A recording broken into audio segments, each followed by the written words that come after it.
আজকের এই খবরটার মতন কলিজার শীতল করা খবর খুব কম আপনারা শুনেছেন, বাট আলহামদুলিল্লাহ আসলে তিনি একজন সুপার হিরো। বাংলাদেশের পক্ষ থেকে বিশাল একটা প্যাকেজ দেওয়া হয়েছে, আমরা ধন্যবাদ জানাই বাংলাদেশ সরকারকে। And this is the very first time ভাবা যায় এখন খেলা শুরু হয়েছে, এই খেলা আজকের না। সে চাচ্ছিল এমন কিছু ঘটুক, কিন্তু খেলার মধ্যে এবার উল্টা মোড় আসছে।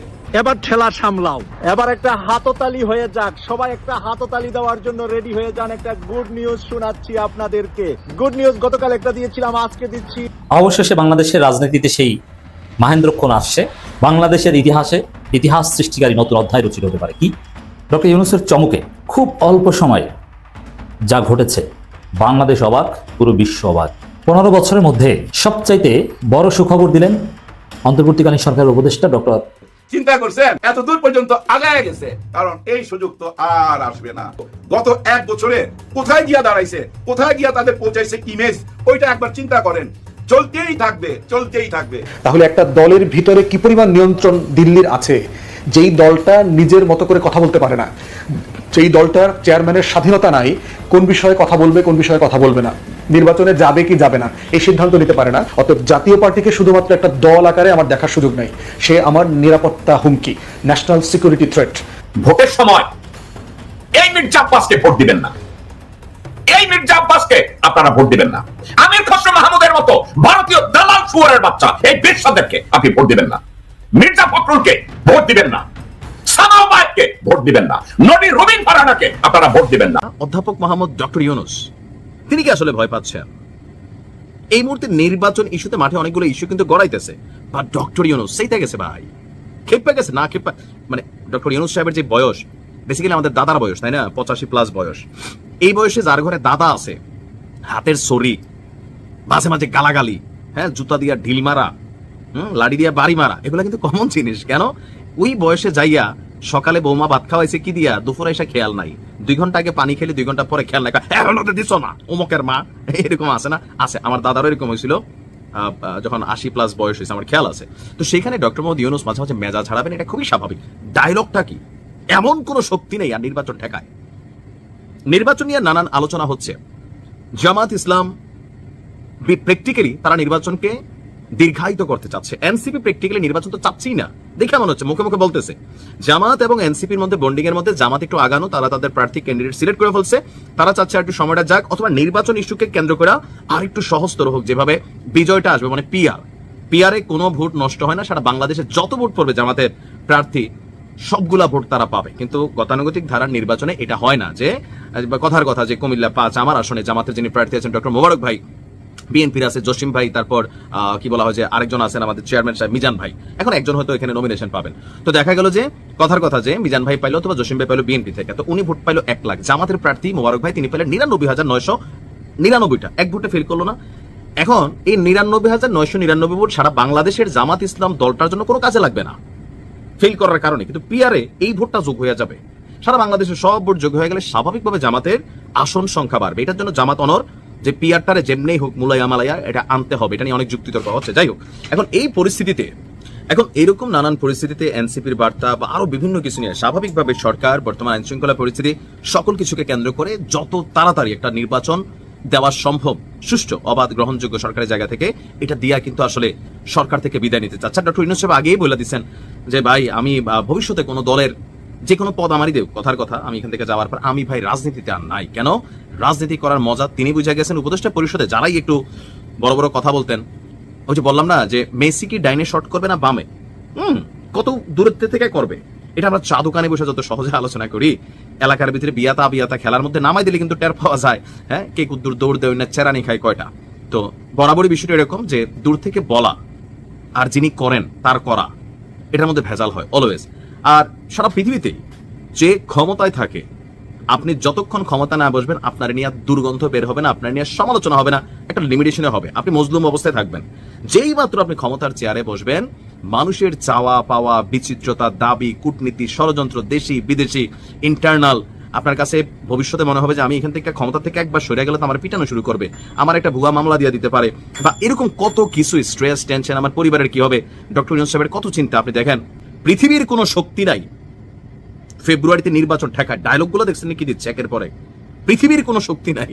তার মানে জামাত, এনসিপি বা যারা নির্বাচন নিয়ে মনে করতেছেন এটা হলে যাবেন, সেটা হলে যাবেন না, জুলাই সনদ আইনি ভিত্তিক, এগুলা পার্ট আলাদা হইতে পারে, কিন্তু নির্বাচনকে এটার সাথে কানেক্ট করলে ডক্টর ইউনূস কোনোভাবেই কাউকে ছাড় দিবেন না। এবার নির্বাচন পেছানোর চিন্তা করলে মানে বুড়া মানুষ এবার আস্তে ধীরে কিন্তু খেপা শুরু করছে যে কেন জাতীয় পার্টির রাজনীতিটা বাংলাদেশকে আগামী দিনেও আবার আওয়ামী লীগকে ফিরায় নিয়ে আসবে, কারণ বারবার এই কাজটা করেছে তারা।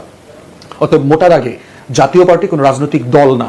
তাহলে একটা দলের ভিতরে কি পরিমাণ নিয়ন্ত্রণ দিল্লির আছে, যেই দলটা নিজের মতো করে কথা বলতে পারে না, যেই দলটার চেয়ারম্যানের স্বাধীনতা নাই কোন বিষয়ে কথা বলবে কোন বিষয়ে কথা বলবে না, নির্বাচনে যাবে কি যাবে না এই সিদ্ধান্ত নিতে পারে না, এবং ঐতিহাসিকভাবেই হচ্ছে সে দিল্লির গোলামি করেছে শুধুমাত্র আওয়ামী লীগে যখন বিপদে পড়ে আওয়ামী লীগকে বিপদ মুক্ত করবার জন্য। এবং এই প্রেক্ষাপটেই দেখেন যে ৭৫ পরবর্তী প্রেক্ষাপটে কিভাবে এই এরশাদ এসে তাকে সংসদীয় রাজনীতিতে আবার ফিরায় নিয়ে আসছে শেখ হাসিনাকে, এবং এই পুরো প্রকল্পের সাথে হাসিনা এবং এরশাদ একসাথে গত প্রায় ৭৯-৮০ থেকে একসাথে কাজ করে যাচ্ছে। অতএব জাতীয় পার্টিকে শুধুমাত্র একটা দল আকারে আমার দেখার সুযোগ নাই, সে আমার নিরাপত্তা হুমকি, ন্যাশনাল সিকিউরিটি থ্রেট। যারা বলছে জাতীয় পার্টিকে আমরা নিষিদ্ধ করবো কিভাবে, বাংলাদেশের স্বাধীনতা সার্বভৌমত্বের শত্রু, বাংলাদেশের জাতীয় নিরাপত্তার হুমকি, এমন যে কোনো প্রতিষ্ঠান ব্যক্তিকে আইনের আওতায় আনার সুযোগ আছে। এটার জন্য সেডিশনের মামলা, হয়তো রাষ্ট্রদ্রোহিতার মামলা, আপনি রাষ্ট্রদ্রোহিতার মামলা করেন রাজনীতিবিদদের বিরুদ্ধে, রাষ্ট্রদ্রোহিতার মামলা করতেছেন পল্লী বিদ্যুতের ইঞ্জিনিয়ার আন্দোলন করতেছে তাদের বিরুদ্ধে, কিন্তু প্রতিদিন যিনি রাষ্ট্রের বিরুদ্ধে একসাথে কাজ করতেছে তার বিরুদ্ধে আপনি কোনো অ্যাকশন নিচ্ছেন না। এবং দেখেন কিভাবে নূরকে পিটানোর সময় আগে কিন্তু ফোন করে আমাদের সিনিয়র সামরিক বাহিনীর কর্মকর্তা ফোন করে বলেছেন তার অফিস ঘেরাও করা যাবে না, তার বিরুদ্ধে কথা বলা যাবে না, বক্তব্য দেওয়া যাবে না, অনেক কিছু বলছেন। এই যে ইন্টারফেয়ার করা ডিপ স্টেটের পক্ষ থেকে, যে কিভাবে এই প্রতিষ্ঠানটাকে বাঁচায় রাখা যায় আওয়ামী লীগকে পুনর্বাসন করবার জায়গাতে। এবং দেখেন জাতীয় পার্টির নেতারা, এই যে রংপুরের মেয়র টেয়র কি ছিল টিলো কি মোস্তাফিজ, সে বলতেছে তারা ৩০০ আসনে নমিনেশন দেবে, আওয়ামী লীগের যারা সোকল ক্লিন ইমেজের প্রার্থী আছে তাদেরকে সবাইকে মনোনয়ন দেবে। ইতিমধ্যে তারা এই লেভেলে ওপেন হয়ে গেছে। এবং দেখেন এসালম, শেখ হাসিনার মিটিং, তারপরে সারা দেশে অরাজকতা, আওয়ামী লীগের প্রচুর ঝটিকা মিটিং মিছিল চলতেছে, এই প্রেক্ষাপটে জাতীয় পার্টির নেতাদের এই যে হুমকি, তারা সারা বাংলাদেশে প্রার্থী দিবে, মানে যার যে একটা নপুংসক পরগাছা ছিল রাজনীতিতে, যে পরগাছা মানে আওয়ামী লীগের ছায়া ছায়া বড় হয়েছে, যে নিজ দায়িত্বে কোনো নির্বাচন করে জিতে আসে নাই গত ১৫-২০ বছরে, সে হুমকি দিচ্ছে আগামী নির্বাচনে ৩০০ আসনে প্রার্থী দিবে। অর্থাৎ এই প্রেক্ষাপটে জাতীয় পার্টির ব্যাপারে সকল রাজনৈতিক দলের একমত হইতে হবে যে বাংলাদেশের স্বাধীনতা সার্বভৌমত্বের বিপক্ষে দাঁড়ায় কেউ রাজনীতি করতে পারবে না। এটাই ২৪-এর গণ অভ্যুত্থানের পরিষ্কার বক্তব্য। এই গণ অভ্যুত্থানে পরাজিত যারা জেলে আছে, ইনু মেননকে কোন কারণে আপনি জেলে রাখছেন? ওরা তো আরো ছোট দল করে, জাসদ করে, ওয়ার্কার্স পার্টি করে, এইসব খুচরা খাচরা দলের নেতাদের জেলে ঢুকাইছেন, জাতীয় পার্টির নেতারা জেলে না কেন? ওদের যা যা দোষ, জিএম কাদের থেকে শুরু করে জাতীয় পার্টির টপ লিডারদের একই দোষ না? মুজিবুল হক চুন্নুর বিরুদ্ধে দেখলাম দুর্নীতির হাজার হাজার কোটি টাকার মানে পত্রিকাতে নিউজ হয়েছে, এরা যে গত ১৬-১৭ বছর এই রাষ্ট্রকে ভেজে খাইছে আওয়ামী লীগের নেতাদের মতো, এটা নিয়ে দুদকে মামলা হচ্ছে না কেন? মামলা কে ঠেকায় রাখছে? এখানে জাতীয় পার্টির অনেক নেতার বিরুদ্ধে তো মামলা আছে, তো গ্রেফতার করা হচ্ছে না কেন? তাহলে ক্ষমতার গোড়া কোথায়? তাহলে কেন? যুক্তিটা কি? যুক্তি হচ্ছে যে যদি জুলাই সনদের ঘোষণাকে নিয়ে অন্যান্য রাজনৈতিক দলগুলো নির্বাচন বয়কট করে তাহলে নির্বাচনটা তো খালি খালি লাগবে, তাহলে এখানে দল লাগবে।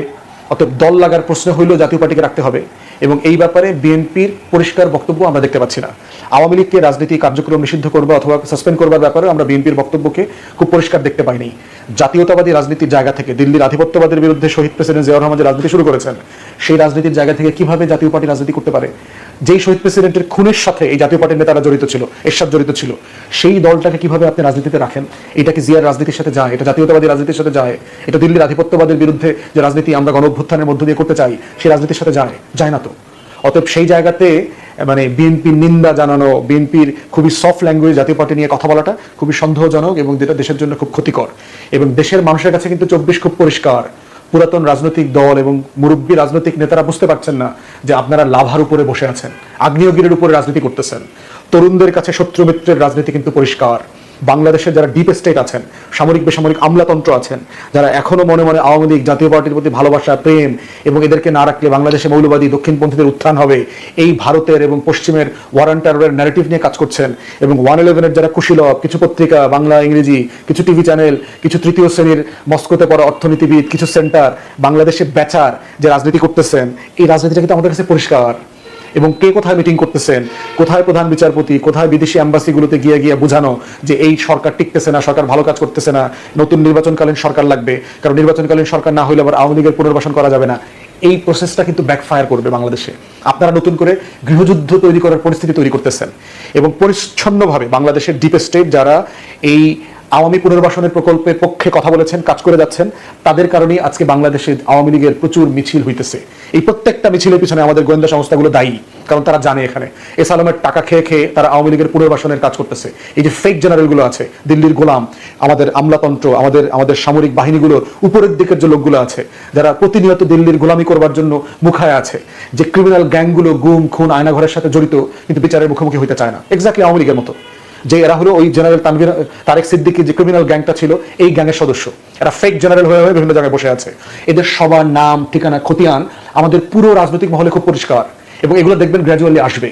এবং আসার মধ্য দিয়ে যেটা হবে, রাজনীতিতে যে নতুন মানে মেরুকরণের চেষ্টা চাপিয়ে দেওয়া হচ্ছে দিল্লির পক্ষ থেকে, যারা যারা এই পক্ষে দাঁড়াবেন, বিশ্বাস করেন এই সামরিক বাহিনীর অধিকাংশ অফিসার, সিপাহী, জওয়ান এই বয়ানের সাথে একমত না। তারা ডমিনেন্টলি হচ্ছে দিল্লির আধিপত্যবাদের বিরুদ্ধে শক্তি। তারা আর্মস ফোর্সেসের অধিকাংশ সদস্য, অবসরপ্রাপ্ত কর্মকর্তারা যারা সিপাহীরা আছেন, তারা অধিকাংশ হচ্ছে 24-এর গণ অভ্যুত্থানকে ধারণ করেন। তারা লাল সবুজের পতাকার পক্ষের মানুষ। তারা আমাদের এই সময়কার যে লেন্দুক দর্জি যা আছে, এই যারা সিকিম বানাইতে চায়, আমার রাষ্ট্রকে হায়দ্রাবাদ বানাইতে চায়, জুদানগর বানাইতে চায়, গোয়া বানাইতে চায়, কাশ্মীর বানাইতে চায়, নেপাল ভুটানের মতো আধিপত্যবাদী শক্তি হিসেবে এটা দখল নিতে চায়, এই মুক্তিকামী মানুষগুলো এটার পক্ষে না, একসাথে না, এক পক্ষের না। অতএব যেটা চাপিয়ে দিতে চান, এটা কিন্তু নতুন করে বিদ্রোহ তৈরি হবে এবং বাংলাদেশে আগামী দিনের আইন শৃঙ্খলা পরিস্থিতি যে নষ্ট হচ্ছে, এই প্রত্যেকটার সাথে এই 111-এর কুশীলব, কিছু মইনিউ আহমেদ, কিছু ফখরুদ্দিন, কিছু এই যত ক্রিমিনাল গ্যাং আছে, এই গ্যাং, এই বুদ্ধিজীবী, এই অর্থনীতিবিদ, এই পত্রিকার সম্পাদক, এই বিভিন্ন চ্যানেলের যারা মালিক আছেন, তারা সবাই মিলে একইভাবে নাটকটা সাজানোর চেষ্টা করছেন।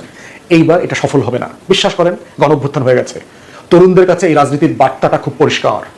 অতএব যেই কারণে আওয়ামী লীগের বাংলাদেশে রাজনীতি করবার অধিকার নাই, ঠিক একই কারণে জাতীয় পার্টিতে বাংলাদেশে রাজনীতি করা, নির্বাচনে অংশগ্রহণ করবার কোনো অধিকার থাকতে পারে না।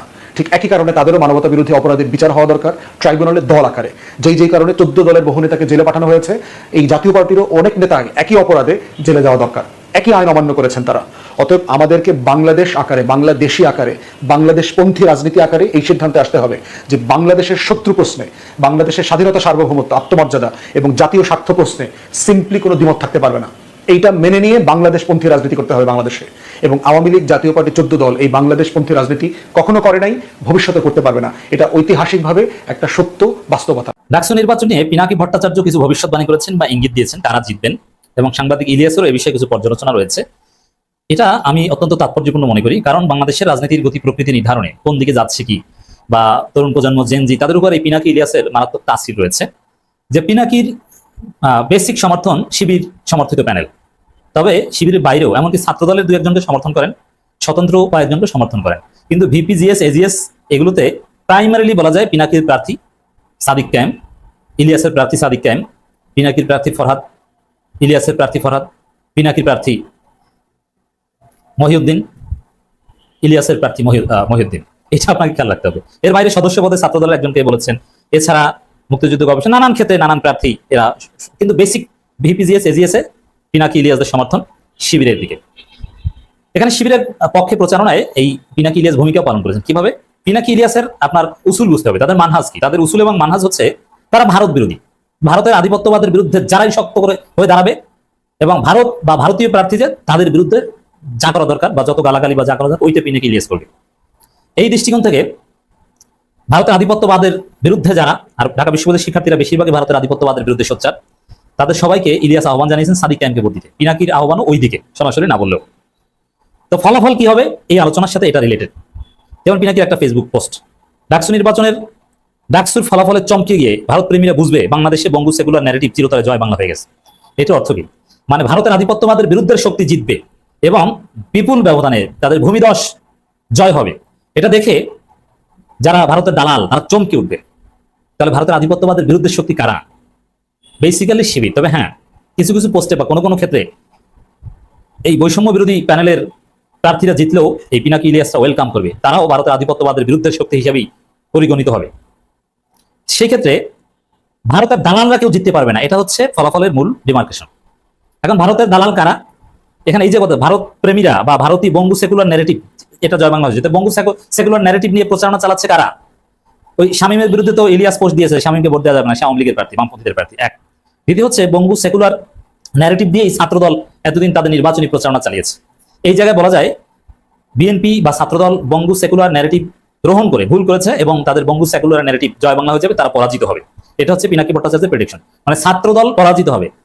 যেমন এই এরা স্বাধীনতা বিরোধী শিবির, আমরা মুক্তিযুদ্ধের পক্ষের, আমরা প্রগতিশীল, এরা মৌলবাদী, এরা নারী বিদ্বেষী, এই বঙ্গু প্রগতিশীল ন্যারেটিভ নিয়ে যারা প্রচারণা চালিয়েছে এদের পরাজয় হবে। এটা হচ্ছে পিনাকির ভবিষ্যৎবাণী। এর মানে শিবির জিতবে এবং শিবির বিরোধীরা পরাজিত হবে। কিছু কিছু ক্ষেত্রে বৈষম্যবিরোধী ছাত্র আন্দোলনের প্রার্থীরা জিততে পারে। আরেকটা পোস্ট দিয়েছেন পিনাকি ভট্টাচার্য, ডাকসু ইলেকশনের ফল ঘোষণার পর বিরানি আলম বুঝবে, মানে ওই বিরানি আলমের মতে শিবির আলোচনার মধ্যেই নেই, থার্ড হতে পারবে না। এটা হচ্ছে বিরানি আলমের থিওরি। এটা বুঝবে কয়েক ঘন্টা পরে। বুঝবে ইলিয়াস তার অনেক আগে থেকে স্যার ডাকা উচিত ছিল ইলিয়াসকে। বিরানি আলম রাজনীতির যে স্কুলের ছাত্র, ইলিয়াস তার মাস্টার। ন্যারেটিভ কিভাবে পলিটিক্যাল পাওয়ারে রূপান্তরিত হয় সেটা প্রকাশ হবে ডাকসু নির্বাচনে। বঙ্গু সেকুলার মুক্তিযুদ্ধের চেতনা মারানিদের সব প্রেডিকশন ধূলিকণার সাথে উড়ে যাবে। সেই সাথে ওদের শিরদাঁড় দিয়ে একটা শীতল ভয়ের ঠান্ডা স্রোত বয়ে যাবে। যেভাবে একদিন হাসিনা টের পেয়েছিল, ওরাও সেটা টের পাবে। বাংলাদেশ ইন্ডিয়ান ন্যারেটিভ চূড়ান্তভাবে পরাস্ত করার এই লড়াইয়ে সৃষ্টিকর্তা আমাদের বিজয়ী হবার তৌফিক দান করুন, আমিন। ইনকিলাব জিন্দাবাদ। এখানেও স্পষ্ট যে পিনাকি যথেষ্ট কনফিডেন্ট যে শিবির প্যানেল জিতবে এবং এই বিরানি আলমদের ছাত্রদল প্যানেল, এরা ইন্ডিয়ান প্যানেল, এই ইন্ডিয়ান প্যানেল হারবে এবং হারা উচিত, তাদেরকে ভোট দেওয়া যাবে না। এটাই হচ্ছে পিনাকির আহ্বান। যারা পিনাকির আলোচনা শুনে প্রভাবিত হন তাদেরকে পিনাকির এই খোলামেলা বক্তব্য আমি আরেকটু খোলামেলা করে ব্যাখ্যা করলাম। ছাত্রদলকে ভোট দেবেন না, তারা ইন্ডিয়ান, তার ভারতীয় এবং বঙ্গু প্রগতিশীল সেকুলার ন্যারেটিভ গ্রহণ করেছে। ওই বিরানি আলম এবং গরু মহিউদ্দিন, এদের সবার সমর্থনই ছাত্রদলের প্রার্থীদের। এদের ভোট দেওয়া মানে আপনি ভারতের আধিপত্যবাদের পক্ষে থাকা, পরাজিত আওয়ামী লীগের পক্ষে থাকা। তসলিমা নাসরিনদেরও মৌন সমর্থন মনে হয় এই ছাত্রদলের প্যানেলের প্রতি। ডাকসুতে দিল্লির অপচয় মুছে দেওয়া, মানে যারাই দিল্লি বিরোধী তাদেরকে প্রমোট করছেন।